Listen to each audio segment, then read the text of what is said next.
আসসালামু আলাইকুম।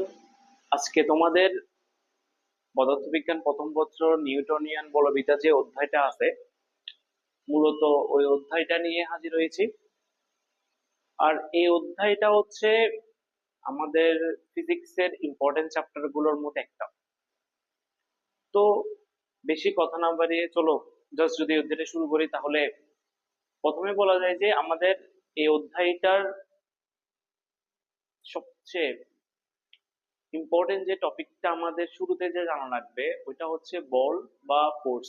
এটা মাঝে মাঝে দেখবা যে পতে সংজ্ঞা হিসেবে আসে, জ্ঞানমূলক হিসেবে। তাহলে ফার্স্ট আমাকে এটা বলো তো, বল বা ফোর্স কি? বল বা ফোর্স কি বা কাকে বলে? বল কাকে বলে? যা কোনো স্থির বস্তুর উপর ক্রিয়া করে, যা কোনো স্থির বস্তুর উপর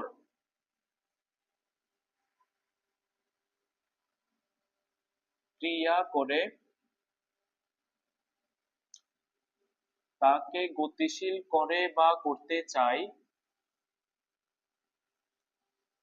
তাকে গতিশীল করে বা করতে চাই, অথবা গতিশীল বস্তুর উপর ক্রিয়া করে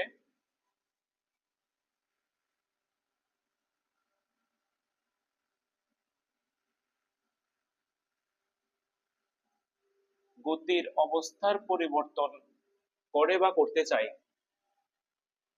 গতির অবস্থার পরিবর্তন করে বা করতে চাই,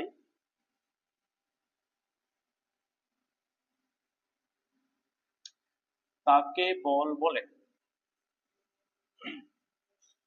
যা কোনো স্থির বস্তুর উপর ক্রিয়া করে তাকে গতিশীল করে বা করতে চাই, অথবা গতিশীল বস্তুর উপর ক্রিয়া করে গতির অবস্থার পরিবর্তন করে বা করতে চাই, তাকে বল বলে। ঠিক আছে? তাহলে ভাই এখানে একটা প্রশ্ন হচ্ছে, এই যে এখানে একটা কথা লিখছে গতিশীল করে বা করতে চাই, এটার মানে কি? এটার মানে হচ্ছে যখন তুমি কোন একটা বস্তুর উপর বল প্রয়োগ করবা বা কোনো বস্তুর উপর যদি বাহ্যিক বল দাও বা অ্যাপ্লিকেশন ফোর্স দাও, তবে ওই ফোর্সের মাধ্যমে যে প্রতি ক্ষেত্রে বস্তুর অবস্থার পরিবর্তন হবে এমনটা কিন্তু না। যেমন ধরো, এই যে দেওয়ালটা, এটার উপর যদি আমি একটা বাহ্যিক বল প্রয়োগ করি, তবে এটার অবস্থাকে আমি পরিবর্তন করতে পারতেছি না। ঠিক আছে? কিন্তু এটার অবস্থান পরিবর্তন করার জন্য আমি বাহির থেকে এটার উপর যে এজেন্টটা প্রয়োগ করছি তাকে বলা হয় বল। ঠিক আছে? তাহলে বল প্রয়োগ করার মাধ্যমে আমরা কোনো একটা বস্তুর অবস্থান পরিবর্তন করতে পারি, আবার নাও পারি। ঠিক আছে? আর এই যে বল বা ফোর্স, এটা সম্পর্কিত আমাদের নিউটনের তিনটা সূত্র আছে, যেগুলোকে আমরা নিউটনের গতিসূত্র নামে জানি। তাহলে নিউটনের যদি প্রথম সূত্রতে আসি, নিউটনের গতির প্রথম সূত্রের ক্ষেত্রে যদি আসি, তবে এই সূত্র থেকে আমরা কি জানি? বা যদি এটা বলি যে নিউটনের গতির প্রথম সূত্রতে কি বলা আছে, নিউটন কি বলে গেছে? যে নিউটনের গতির প্রথম সূত্র থেকে আমরা জানি যে কোন বস্তুর উপর বাহ্যিক বল ক্রিয়া না করলে, বাহ্যিক বল ক্রিয়া না করলে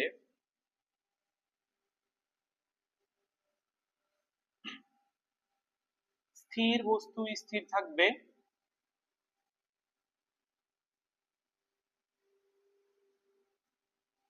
স্থির বস্তু স্থির থাকবে,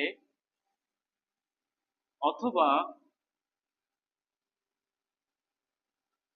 গতিশীল বস্তু সমবেগে সরল পথে চলতে থাকবে, সমবেগে সরল পথে চলতে থাকবে। ঠিক আছে ভাইয়া? এখন এখানে এই যে বাহ্যিক বল ক্রিয়া না করলে, বাহ্যিক বল ক্রিয়া না করলে স্থির বস্তু স্থির থাকবে, অথবা গতিশীল বস্তু সমবেগে সরল পথে চলতে থাকবে। এই যে বাহ্যিক বল ক্রিয়া না করলে কথাটার অর্থ কি? কথাটার কিন্তু দুইটা অর্থ আছে। যে ফার্স্ট অফ অল যদি বলা হয়, যেমন ধরো তুমি এই যে একটা সারফেসের উপর এমভরের একটা বস্তু আছে, এই বস্তুটার উপর তুমি যদি বাইরে থেকে কোনো অ্যাপ্লিকেশন ফোর্স না দাও বা বাইরে থেকে যদি কোনো বল প্রয়োগ না করো, অর্থাৎ এটার উপর প্রযুক্ত বল বা অ্যাপ্লিকেশন ফোর্স যদি 0 নিউটন হয়, তবে বস্তুটা যেমন আছে আজীবন তেমনই থাকবে।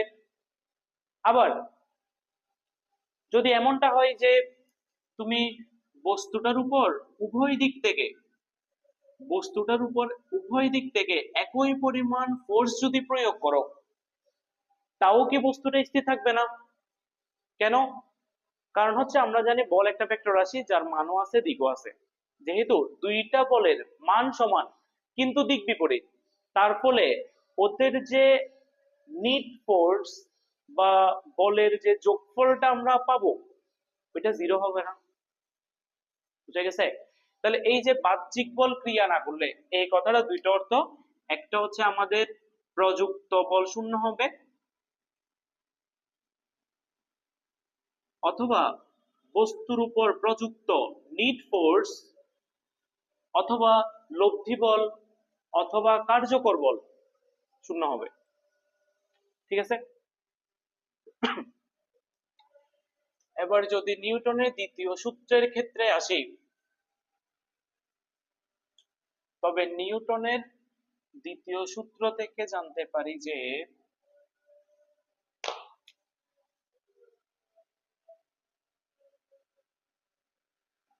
নিউটনের গতির দ্বিতীয় সূত্র, নিউটনের দ্বিতীয় সূত্রতে বলা হয় যে কোন বস্তুর ভরবেগের পরিবর্তনের হার, বস্তুর ভরবেগের পরিবর্তনের হার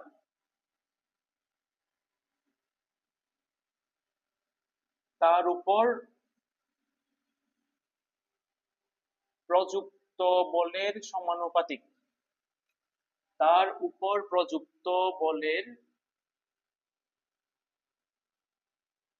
সমানুপাতিক এবং বল যেদিকে ক্রিয়া করে, বল যেদিকে ক্রিয়া করে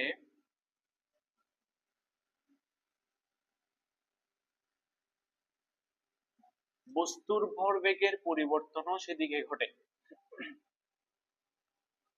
বস্তুর ভরবেগের পরিবর্তনও সেদিকে ঘটে।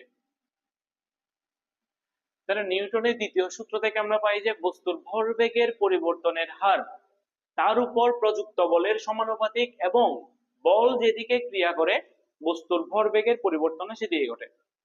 তো এখানে প্রথম প্রশ্ন হচ্ছে, এই যে এখানে বলতেছি বস্তুর ভরবেগের পরিবর্তনের হার, এই ভরবেগের পরিবর্তনের হার কথাটার মানে কি? তার আগে আমরা জানি নি যে ভরবেগ জিনিসটা কি। এই যে ভরবেগ বা মোমেন্টাম, এটা সম্পর্কে আমরা ক্লাস 9-10 থেকে পড়ে আসি। ভরবেগ কি? ভরবেগ মানে হচ্ছে ভরবেগ বেগের গুণফল। ভরবেগ সমান লেখা যায় ভর গুণ বেগ। এটা তো আমরা বাচ্চাকাল থেকে শিখেই আসি। তবে এই ভরবেগের আবার দুইটা প্রকারভেদ আছে। একটা হচ্ছে আমাদের ইনিশিয়াল মোমেন্টাম বা আদি ভরবেগ, আরেকটা হচ্ছে ফাইনাল মোমেন্টাম বা শেষ ভরবেগ। তাহলে আমাদের যে আদি ভরবেগ, আদি ভরবেগ বা পিআই, এটা সমান কি লিখতে পারি? এম ইউ, মানে ভরের সাথে আমরা যদি আদি বেগকে গুণ দিই তবে যে মোমেন্টামটা পাবো তাকে বলা হয় ইনিশিয়াল মোমেন্টাম বা আদি ভরবেগ। আর এই যে আদি ভরবেগ এটা কখন পাবো? শুরুতে, সময় গণনার শুরুতে যে বেগ তাকে আদি বেগ বলা হয়, এটা তো আমরা জানি। তাহলে শুরুতে মানে কি? টাইম 0 না? ওকে, সেম ভাবে আমাদের যে শেষ ভরবেগ বা ফাইনাল মোমেন্টাম যেটা আছে ওইটা হবে কি, ভরের সাথে যদি আমরা শেষ বেগকে গুণ দেই তবে কাকে পাবো, ফাইনাল মোমেন্টামকে পাবো। এটা কখন পাবো, সময় গণনার শেষে বা একদম লাস্ট মোমেন্টে পাবো। কখন, যখন আমাদের টাইম হবে টি। ওকে, তাহলে এখানে পাচ্ছি শুরুতে আমাদের একটা ভরবেগ ক্রিয়াশীল, ওইটা হচ্ছে পিআই, শেষে বা টি সময়ে একটা পাচ্ছি, ওইটা হচ্ছে কত, পিএফ। তাহলে ভাই এখানে ভরবেগের একটা পরিবর্তন পাবো না, কারণ সময় যত চেঞ্জ হচ্ছে ভরবেগও চেঞ্জ হচ্ছে। তাহলে ভাই এখানে ভরবেগের পরিবর্তনটা কত, ভরবেগের পরিবর্তনটা কত, তবে এখানে লেখা যায় যে ভরবেগের পরিবর্তন ডেল্টা পি সমান পিএফ মাইনাস পিআই। একইভাবে আমরা একটা সময়ের পরিবর্তন পাচ্ছি, এখানে সময়ের পরিবর্তন delta T is equal two T minus zero, বা এটাকে আমরা একেবারে স্মল টি দিয়ে প্রকাশ করতে পারি। ওকে, এবার এখানে কি একটা জিনিস লেখা যায় যে ডেল্টা টি সময়ে বস্তুর ভরবেগের পরিবর্তন হচ্ছে ডেল্টা পি, ডেল্টা টি সময়ে বস্তুর ভরবেগের পরিবর্তন ডেল্টা টি, ডেল্টা টি সময়ে ভরবেগের পরিবর্তন, ভরবেগের পরিবর্তন হচ্ছে ডেল্টা পি। তাহলে একক সময়ে আমরা যতটুকু পরিমাণ ভরবেগের পরিবর্তন পাবো তাকেই মূলত বলা হয় ভরবেগের পরিবর্তনের হার। ভরবেগের পরিবর্তনের হার কি, একক সময়ে যতটুকু পরিমাণ ভরবেগের পরিবর্তন পাবো তাকে বলা হয় ভরবেগের পরিবর্তনের হার। অর্থাৎ ভরবেগের পরিবর্তনের হারের গাণিতিক রাশিমালা আমরা লিখতে পারি delta P divided by delta T. ঠিক আছে, এবার নিউটনের দ্বিতীয় সূত্রে বলতেছে যে বস্তুর ভরবেগের পরিবর্তনের হার তার উপর প্রযুক্ত বলের সমানুপাতিক। অর্থাৎ অর্থাৎ delta P divided by delta T সমানুপাতিক এফ, বস্তুর ভরবেগের পরিবর্তনের হার প্রযুক্ত বলের সমানুপাতিক। ঠিক আছে, অর্থাৎ কোন একটা বস্তুর উপর বল প্রয়োগ করলে তবে আমরা বস্তুর ভরবেগের পরিবর্তনের হারটা পেয়ে থাকি। ঠিক আছে, এবার আমরা তো একটা জিনিস জানি যে সমানুপাতিক চিহ্ন তুলতে গেলে একটা সমানুপাতিক ধ্রুবক লাগে, অর্থাৎ delta P divided by delta T সমান লিখতে পারি কে ইনটু এফ। তাহলে এখানে এই যে সমানুপাতিক ধ্রুবকটা, এই সমানুপাতিক ধ্রুবকের মান যদি আমরা 1 ধরে নিই, এই সমানুপাতিক ধ্রুবকটার মান যদি আমরা 1 ধরে নিই তবে লেখা যায় যে f সমান delta P divided by delta T. ঠিক আছে, তবে আমরা লিখতে পারি f সমান delta P divided by delta টি।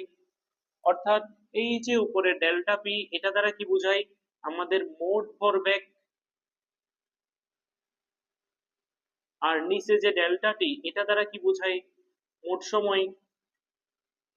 তাহলে এই যে মোট ভরবেগকে আমরা যদি মোট সময় দ্বারা ভাগ করি তখন যে ফোর্সটা পাবো ওইটা হচ্ছে আমাদের মিন ফোর্স বা গড় বল।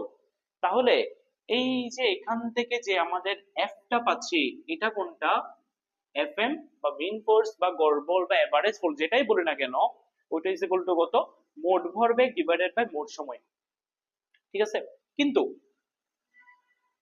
আমাদের নিউটনের দ্বিতীয় সূত্রের মধ্যে আমরা যত আলোচনা করব সব হচ্ছে আমাদের যে তাৎক্ষণিক বল আছে ওইটাকে নিয়ে।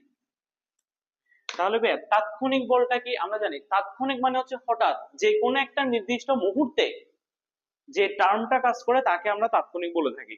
বা ধরো হঠাৎ যে কোনো একটা মুহূর্তে যে বেগটা আমি পাচ্ছি ওটা তাৎক্ষণিক বেগ, যে কোনো একটা মুহূর্তে যে ত্বরণটা পাচ্ছি তাকে বলে তাৎক্ষণিক ত্বরণ। একইভাবে যে কোনো একটা মুহূর্তে যে ফোর্সটা পাবো তাকে আমরা তাৎক্ষণিক বল বলবো না। ভাইয়া কেমন, এখানে যে হঠাৎ যে কোনো একটা মুহূর্তে, এটার মিনিংটা জানো? ওই যে আমরা অন্তরীকরণের মধ্যে করে থাকি, শূন্যের কাছাকাছি একটা সময়ে ডিফারেন্সিয়েশন করি, ওই যে জিরোর কাছাকাছি কিন্তু শূন্য না, ওই মোমেন্টে বা ওই সময়ে আমরা যে রাশিটা পাবো তাকেই বলা হয় তাৎক্ষণিক। তাহলে একইভাবে এই যে বলটা, এটা যদি প্রায় শূন্যের কাছাকাছি একটা সময়ে প্রযুক্ত হয়, delta T tends to zero, তখন যে ভরবেগের পরিবর্তনটা আমরা পেয়ে থাকি তাকেই মূলত বলা হয় আমাদের তাৎক্ষণিক বল এফ। বুঝা গেছে? তাহলে লেখা যায়, এটাকে আবার আমরা সংক্ষেপে ডিফারেন্সিয়েশনের সাহায্যে লিখতে পারি ডিপি ডিভাইডেড বাই ডিটি। তাহলে এই অধ্যায়ে আমরা যা আলোচনা আছে সব কাজ করব এটাকে নিয়ে, ঠিক আছে? এখন ভাইয়া কিছুক্ষণ আগে পড়ে আসছি যে আমাদের যে পি, আচ্ছা এক মিনিট, এটা ভিডিও, ওকে, ভিডিও অন আছে। আচ্ছা, তাহলে ভাই এখানে এই যে পি বা ভরবেগ, কিছুক্ষণ আগে আমরা পড়ে আসছিলাম যে ভরবেগ কাকে বলে? ভর আর বেগের গুণফলকে ভরবেগ বলে। তাহলে এই যে পি, এই পি এর স্থলে কি আমরা এটা লিখতে পারি না যে এমভি, ভর এবং বেগ, এই দুইটার গুণফলকে আমরা পি বলে থাকি। অর্থাৎ টাইমের সাপেক্ষে আমরা এম এবং ভি কে অন্তরীকরণ বা ডিফারেন্সিয়েশন করব। তাহলে ভাইয়া তোমরা অন্তরীকরণ যদি করে থাকো, যদি না করো সামনে করবা, তখন দেখবা দুইটা রাশি যদি গুণ আকারে থাকে, তখন দুইটা রাশি যদি চলক হিসেবে অবস্থান করে, অথবা যে কোনো একটা রাশি বা যে কোনো একটা যদি চলক হিসেবে থাকে, দুই ক্ষেত্রে অন্তরীকরণের সূত্র কিন্তু আলাদা আলাদা। জাস্ট আমি একটু করে বলি, জাস্ট একটু করে দেখো এটা, যে এটা কিন্তু আমাদের ফিজিক্সের পার্ট না, যদিও হায়ার মেথড, তাও আমাদের এই টার্মটা সলভ করার জন্য জাস্ট সূত্রটা লাগবে। ধরো তুমি এক্স এর সাপেক্ষে ইউভি কে অন্তরীকরণ করবা। তাহলে ধর আমি শুরুতে ধরে নিলাম এখানে আমার ইউ আর ভি, এই যে দুইটা রাশি আছে, ধরলাম এই ইউটা আমাদের সহগ, কার সহগ? ভি এর সহগ। অর্থাৎ ধরে নিলাম এখানে আমাদের ইউটা সহগ হিসেবে কাজ করতেছে আর ভিটা চলক হিসেবে কাজ করতেছে। তাহলে অন্তরীকরণ নিয়ম অনুসারে যেটা সহগ থাকবে ওইটাকে নিয়ে আসবো বাইরে, এবং চলকের সাপেক্ষে বা এক্স এর সাপেক্ষে আমরা ভি কে ডিফারেন্সিয়েট করে দিব। অথবা যদি এমনটা হতো যে এখানে ভিটা সহগ, ইউটা চলক, তবে ভি কে নিয়ে আসবো বাইরে, ইউ কে অন্তরীকরণ করে দিব। কিন্তু ভাই এখানে যদি ইউ এবং ভি দুইটাই যদি চলক হিসেবে কাজ করে, তবে ইউ কে ধরে একবার ভি কে অন্তরীকরণ করব, প্লাস আরেকবার ভি কে ধরে ইউ কে অন্তরীকরণ করব, পারা যাবে? দুইটাই যদি আমাদের এখানে চলক হিসেবে কাজ করে, তবে ইউ কে ধরে ভি কে অন্তরীকরণ করব, প্লাস ভি কে ধরে ইউ কে অন্তরীকরণ করব। ঠিক আছে? তাহলে সেম এই জিনিসটা, এই কনসেপ্টটা যদি আমরা এখানে অ্যাপ্লাই করি, ভাই কিভাবে? এই যে দেখো এখানে এম এবং ভি দুইটা রাশি আছে না? তাহলে এম দ্বারা বুঝি আমরা বস্তুর ভর এবং ভি দ্বারা বুঝি বস্তুর বেগ। তাহলে ভাই এখানে ভর এবং বেগ দুইটা রাশি কিন্তু আমাদের চলক হতে পারে, দুইটা রাশি আমাদের ধ্রুবক হতে পারে, বা একটা ধ্রুবক বা একটা চলক হতে পারে, যে কোনো কিছু হতে পারে। যে এখানে ভর আছে বিদায় এমনটা না যে ভরটা আজীবন তোমার কনস্ট্যান্টই থাকবে, বা ভিটা সবসময় যে ভেরিয়েবল থাকবে, এমন কিন্তু কোনো শর্ত নেই, যে কোনো কিছু হওয়া পসিবল। ওকে, তাহলে শুরুতে যদি আমরা এটা বলি যে এখানে আমাদের, আমাদের এম এবং ভি দুইটাই চলক হিসেবে কাজ করতেছে, এই যে সিস্টেমটা, এটার মধ্যে এমও চলক, আবার ধরো ভিও চলক, এমও চলক এবং ভিও চলক। তাহলে দুইটাই যদি চলক হিসেবে ক্রিয়াশীল থাকে, তবে এই ক্ষেত্রে এফ এর যে সূত্রটা আসবে ওটা কি হবে? ওই যে কিছুক্ষণ আগে দেখো তো অন্তরীকরণের ট্রামের ক্ষেত্রে যে একটা সূত্র আমরা জানি যে অন্তরীকরণের ক্ষেত্রে যাদেরকে নিয়ে আমরা কাজ করব দুই উভয় বা সবগুলোই যদি চলক হিসেবে কাজ করে বা দুইটা রাশি যদি থাকে সবগুলোই যদি চলক হিসেবে থাকে, তবে ইউ কে ধরে ভি কে অন্তরীকরণ প্লাস ভি কে ধরে ইউ কে অন্তরীকরণ।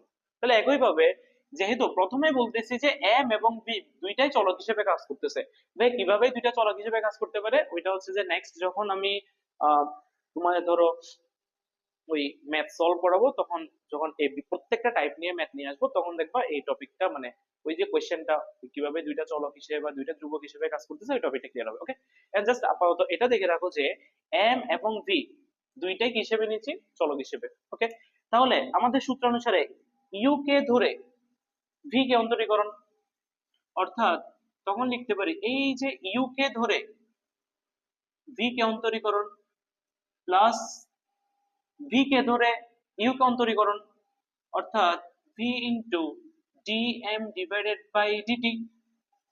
তাহলে ভাইয়া ফোর্সের এই যে ফর্মুলাটা এটা আমরা কখন অ্যাপ্লাই করব, যখন দেখা যাবে যে আমাদের বস্তুর ভর এবং বেগ দুইটাই পরিবর্তনশীল রাশি, একমাত্র তখনই এই সূত্রটা আমাদের অ্যাপ্লাই হবে। ওকে, কিন্তু যদি ভাইয়া এটা না হয়ে আমাদের এমটা ধরো কাজ করতেছে ধ্রুবক হিসেবে বা সহগ হিসেবে, ধ্রুবক বা সহগ যেটাই বলো না কেন, যদি এখানে সহগ হিসেবে কাজ করার কোনো মাইনে আসে না, যেটা কাজ করবে এটা কি হিসেবে, ধ্রুবক হিসেবে। যেহেতু আমি এখানে তোমাকে যে সহগ হিসেবে বলছিলাম তাই জাস্ট এখানে আমি সহগটা লিখে রাখছি। ওকে, আর ভিটা যদি আমাদের চলক হিসেবে কাজ করে তবে আমাদের এফ এর যে ফর্মুলাটা তখন পাবো তখন ভাই কি দাঁড়াবে, ওই যে 1 নাম্বার ফর্মুলা এটাতে কি শিখছিলাম, যেটা আমাদের ধ্রুবক বা সহগ হিসেবে কাজ করবে ওইটা চলে আসবে কোথায়, সামনে। আর যে রাশিটা থাকবে চলক হিসেবে ওইটাই কি করব, অন্তরীকরণ করে দিব। ওকে, তাহলে ঠিক সেম ভাবে যেহেতু এখানে এমটাকে আমরা ধ্রুবক ধরে নিচ্ছি, তাহলে এমটা চলে আসবে কোথায়, বাইরে, এবং যে ভিটা পাচ্ছি ওই যে ওইটাকে আমরা অন্তরীকরণ করে দিব। এবার ভাইয়া এই যে এখানে একটু দেখো তো ডিভি ডিভাইডেড বাই ডিটি, এইটাকে দেখে কারো কথা কি মনে পড়তেছে? এটা কিন্তু এই রাশিটা সম্পর্কে কিন্তু আমরা 9-10-এ পড়ে আসছিলাম। ডিভি ডিভাইডেড বাই ডিটি এই কথাটার অর্থ কি? এটার অর্থ হচ্ছে সময়ের সাপেক্ষে বেগের পরিবর্তনের হার। সময়ের সাপেক্ষে বেগের পরিবর্তনের হারকে ত্বরণ বলে। তাহলে এইটার পরিবর্তে আমরা ত্বরণ লিখতে পারি, অর্থাৎ এটাকে ভেঙে আবার লেখা যায় m ইন্টু এ, এফ সমান এম এ, যেটা আমরা জীবন মানে 9-10 থেকে পড়ে আসছি f is equal to m a. তাহলে এই টার্মটা আমরা কখন পাবো, যখন আমাদের যে বস্তুটাকে নিয়ে আমরা সিস্টেমে কাজ করতেছি ওই বস্তুর ভর ধ্রুবক ভি বা বস্তুর বেগ যদি চলক হিসেবে কাজ করে, এম যদি ধ্রুবক হিসেবে কাজ করে, তখনই একমাত্র আমরা ওই বস্তুর ক্ষেত্রে f is equal to m a প্রয়োগ করতে পারবো, অন্যথায় না। ওকে, তাহলে একইভাবে যদি আমি 3 নাম্বার কনসেপ্টে যাই, এই যে এখানে যদি লিখি তাহলে দেখো আমাদের 3 নাম্বার যে কনসেপ্টটা ওইটা হচ্ছে কোনটা, তাহলে ভাই এখানে একবার এম এবং ভি দুইটাকে চলক হিসেবে ধরে নিছি, একবার ধরছি ভি কে ধ্রুবক ভি কে চলক। এখন ধরা যায় যে আমাদের এমটা হচ্ছে ধরো চলক বা পরিবর্তনশীল রাশি এবং ওই ক্ষেত্রে ভিটা কাজ করতেছে ধ্রুবক হিসেবে বা কনস্ট্যান্ট হিসেবে। তাহলে এক্ষেত্রে এফ কি হবে, তাহলে আমরা জানি দুইটা রাশি যখন গুণ আকারে থাকে, একটা যদি চলক হয় একটা যদি ধ্রুবক হয়, অবশ্যই ধ্রুবকটা বাইরে চলে আসবে, আমরা চলককে অন্তরীকরণ করে দিব। তাহলে এক্ষেত্রে আমাদের চলক হচ্ছে এম আর ভি হচ্ছে ধ্রুবক, তাহলে যে ধ্রুবক তাকে নিয়ে আসবো বাইরে, অর্থাৎ ভি কে বাইরে নিয়ে আসি, এম কে আমরা ডিফারেন্সিয়েট করে দিব, তখন পাবো কি v into d m divided by dt. ঠিক আছে, ওকে। এবার আচ্ছা এখান থেকে কিন্তু আরেকটা প্রশ্ন থাকে ভাই, এখানে আপনি একবার বলছেন এম এবং বি দুইটাই চলক, এম একবার ধ্রুবক বি একবার চলক, এম একবার চলক বি একবার ধ্রুবক, কিন্তু এটা কি হওয়া পসিবল না যে এম এবং বি দুইটাই ধ্রুবক হিসেবে কাজ করতেছে? হ্যাঁ অবশ্যই পসিবল, কিন্তু এম এবং বি দুইটাই যদি ধ্রুবক হিসেবে কাজ করে তবে দেখো তো এই যে এম এবং বি দুটোটাই ধ্রুব রাশি হচ্ছে না, যদি পুরোটাই ধ্রুব রাশি হয় তবে ওই ধ্রুব রাশির অন্তরীকরণ হচ্ছে শূন্য। বুঝতে পারছো? যেহেতু এই দুইটা ধ্রুব রাশি হওয়ার ফলে আমাদের প্রযুক্ত বল 0 চলে আসতেছে, তাই এটা নিয়ে বলতে গেলে আমাদের কোনো আলোচনা নাই। তবে যদি মনে প্রশ্ন জাগে তবে জাস্ট দেখে নিতে পারো, কিন্তু এই চতুর্থ যে কনসেপ্টটা এটা আমাদের মানে ম্যাথের ক্ষেত্রে লাগবে না। ঠিক আছে? ওকে।